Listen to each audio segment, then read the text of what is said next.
السلام علیکم ورحمۃ اللہ وبرکاتہ۔ ننھے منھے پیارے پیارے ہنستے مسکراتے ساتھیوں، آج جو ہم آپ کے لیے کہانی لائے ہیں یہ ہے ایک چھوٹی سی مزیدار سی کہانی، بالکل آپ کی طرح۔ کہانی کا عنوان ہے چڑیا اور طوطے میاں، اور اسے آپ کے لیے لکھا ہے عبدالواحد سندھی نے۔ ایک ننھی منھی چڑیا تھی، وہ ایک ہرے ہرے باغ میں رہتی تھی۔ اس باغ میں ایک بڑی کوٹھی تھی۔ اس کوٹھی کے بڑے کمرے میں ایک بڑی میز تھی۔ اس میز پر ایک آئینہ رکھا تھا۔ یہ روز آئینے کے سامنے آ کر بیٹھتی اور خوشی سے پھدکا کرتی۔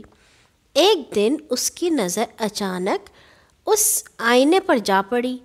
کیا دیکھتی ہے کہ ایک چڑیا بیٹھی پھدک رہی ہے۔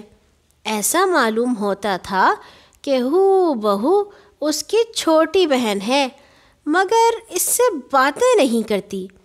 چڑیا نے اس سے بہت باتیں کی، مگر دوسری چڑیا کچھ نہ بولی، صرف بس اس کی چونچ اور پر ہلتے، آواز نہ نکلتی۔ آخر میں چڑیا تھک گئی۔ وہ اڑ کر ایک اونچے پیڑ پر اداس ہو کر جا بیٹھی۔ ایک ہرے ہرے پروں والا طوطا بھی اسی پیڑ پر رہتا تھا۔ باغ کے سارے پرندے اس سے محبت کرتے تھے۔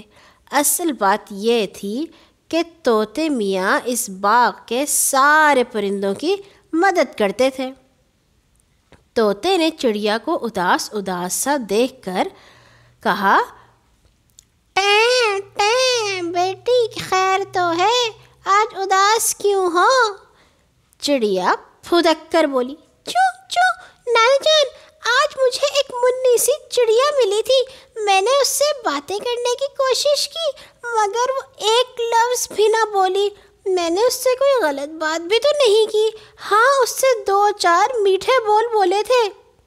تم جانو مٹھو ہوتا بڑا سیانا ہے، وہ ٹیں ٹیں کر کے بولا، ٹیں ٹیں بیٹی مجھے بتاؤ وہ جگہ کہاں ہے جہاں وہ چڑیا تم سے ملی تھی؟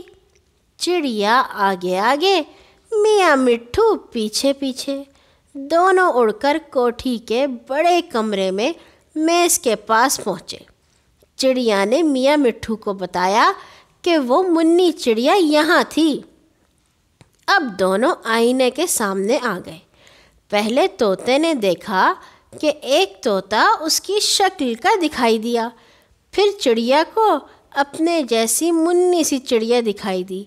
اب میاں مٹھو نے اسے اصلی بات سمجھائی کہ یہ آئینہ ہے، اس میں لوگ اپنی شکل دیکھتے ہیں، آئینے کے سامنے جو چیز آئے گی وہ ہو بہو ایسی نظر آئے گی جیسی وہ ہوگی۔ اب اصل بات چڑیا کی سمجھ میں آ گئی۔ میاں مٹھو سے مسکرا کر بولی، چوں چوں نانا جان، اب میں سمجھ گئی، یہ آئینہ ہے اور آئینے کے کام بھی سمجھ گئی۔ اچھا اب جاتی ہوں، آداب۔ یہ کہہ کر اڑی اور اپنے گھونسلے میں جا پہنچی۔ اس دن سے چڑیا طوطے میاں کو اپنا استاد سمجھنے لگی۔ سمجھے بھی بھلا یہ کیوں؟ اس لیے کہ میاں مٹھو نے اسے آئینے کے کام بتائے۔ اور اپنے استاد سے تو بہت محبت اور ان کا احترام بھی کرنا چاہیے۔ کل آئیں گے ایک اور نئی کہانی کے ساتھ۔ اللہ حافظ۔